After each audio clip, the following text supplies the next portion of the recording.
அனைவருக்கும் வணக்கம். Last month பார்த்தீங்கன்னா, தலை சுத்தல்னு ட்ரீட்மெண்ட்டுக்கு வந்தவங்களே ஒரு நாளைக்கு மினிமம் 10 பேரா இருப்பாங்க என்கிட்ட. முதல்லாம் பார்த்தீங்கன்னா, கொஞ்சம் மிடில் ஏஜ்டு, கொஞ்சம் வயசானவங்க அவங்க தான் வந்துக்கிட்டு இருந்தாங்க. இப்போ பார்த்தீங்கன்னா, சின்ன பிள்ளைங்கள்லேருந்தே வருது. ஒரு 10வது படிக்கிறதுலேருந்தே வருது.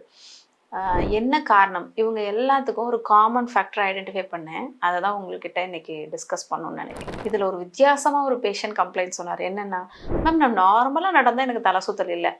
ஆனால் அந்த ஃபோனை இப்படி பார்த்துக்கிட்டு அதில் ஏதாவது ஒரு கண்டென்ட்டை பார்த்துக்கிட்டே நடந்தனா தலை சுத்தல் வருது அப்படின்னாரு. என்னங்க இது, நார்மலாக இருக்கும்போது சரி, அது எப்படி மேம், நான் ஃபோனையும் பார்க்கணும் தலை சுத்தலும் வரக்கூடாது, அப்போ தானே என் உடம்பு நல்லா இருக்குன்னு அர்த்தம் அப்படின்னு கேள்வி கேட்டார். இப்படிலாம் கேள்வி கேட்டால் நான் என்ன பண்ணுறதுன்னு யோசிச்சுட்டே அவர்கிட்ட எக்ஸ்பிளைன் பண்ணேன். அந்த எக்ஸ்ப்ளனேஷன் தான் இப்போ உங்களுக்கும் கொடுக்குறேன்.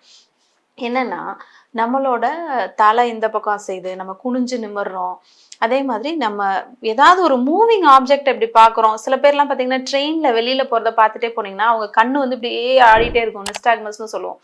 இதெல்லாம் ஏன் நடக்குது அப்படின்னா, வெஸ்டிபுலோ ஆக்குலர் ரிஃப்ளெக்ஸ்னு நம்ம பாடியில் ஒன்று இருக்குது பிரெயினுக்குள்ளே. அது என்னன்னா, நம்ம ஒரு ஆப்ஜெக்ட் அப்படி நம்ம மூவ் பண்ணாலும் சரி, நம்ம ஸ்டாட்டிக்காக உட்காந்துட்டு வெளியில் உள்ள ஆப்ஜெக்ட் மூவ் ஆனாலும் சரி, ரெண்டுக்குமே இந்த ஆர்கன் சென்சிடைஸ் ஆகும். ஸோ நம்ம இப்போ ஒரு ஸ்க்ரோல் பண்ணிகிட்டே இருக்கோம். முதல்லாமாவது ஒரு கண்டென்ட்டை இப்படியே பார்த்துக்கிட்டே இருந்தாங்க 20 நிமிஷம் 10 நிமிஷம்னு. இப்போல்லாம் ஒரு 30 செகண்ட்ஸ் ஒரு கண்டென்ட்டை பார்க்குறதே பெரிய விஷயமா இருக்குது. இதில் டூம் ஸ்க்ரோலிங்லாம் நிறைய வந்துருச்சு. ஸோ இப்படி ஒரு ஆப்ஜெக்டை நம்ம மூவ் பண்ணிக்கிட்டே போகும்போது அந்த ஆர்கன் சென்சிடைஸ் ஆகி அதனால தலை சுத்தல் வருது. ஃபோன் பார்க்குறனால தலை சுத்தல் வருமா அப்படின்றது ஒரு மிகப்பெரிய கேள்வியாக இருக்குது. நிறைய பேத்துக்கு நம்ம எக்ஸ்பிளைன் பண்ணவே முடியல. நைட்டு தூங்க போகிறதுக்கு முன்னாடி மொபைல் பார்த்துட்டு படுக்கிறவங்களுக்கும் இந்த தலை சுத்தல் அதிகமாக வருது, தலைவலியும் அதிகமாக வருது. இதை ஃபஸ்ட்டு நீங்கள் புரிஞ்சுக்கணுன்றதுக்காக தான் இந்த பதிவே. ஒரு 500 பேஷண்ட் வச்சுக்கோங்க. ஒரு 500 பேஷண்ட்டுக்கு இந்த ஹிஸ்ட்ரி இருக்குது. நாங்கள் ஒரு ஸ்டடியாகவே எடுத்து இதை பண்ணியிருக்கோம். இந்த காமன் ஹிஸ்ட்ரி என்னென்னா, அவங்க மினிமம் ஒரு நாளைக்கு 3 மணி நேரம் மொபைல் பார்க்குறாங்க. மொபைலில் கொஞ்சம் ஷார்ட்ஸு ரீல்ஸ் பார்க்குறதெல்லாம் கொஞ்சம் அவங்களுக்குலாம் ரொம்ப காமனாக இருக்குது.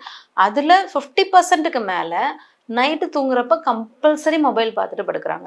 ஸோ இதிலேருந்து நீங்கள் தெரிஞ்சுக்க வேண்டியது என்ன அப்படின்னா, மொபைல் பார்க்குறத தூங்குறதுக்கு 1 ஹவருக்கு முன்னாடி லிமிட் பண்ணிக்கோங்க. ப்ளஸ் தேவையில்லாமல் ஸ்க்ரோல் பண்ணி பார்க்குற ஹேபிட் இருந்துச்சுன்னா அதையும் மாற்றிக்கிங்க. அதை எப்படி நிறுத்துறன்ற டாக்டிஸையும் உங்களுக்கு வீடியோவில் கொடுத்துருக்கேன். அந்த வீடியோ போய் பார்த்து அதை நீங்கள் தெரிஞ்சுக்கோங்க. ஸோ மொபைலுக்கும் தலை சுத்தலுக்கும் ரொம்ப ரொம்ப சம்மந்தம் இருக்குது. அதனால தலை சுத்தல் அப்படின்ற ஒரு விஷயம் உங்களுக்கு இருந்துச்சு அப்படின்னா மொபைலை கொஞ்சம் காஷியஸாக பயன்படுத்துங்க. தூங்க போகிறதுக்கு முன்னாடி பயன்படுத்தாதீங்க.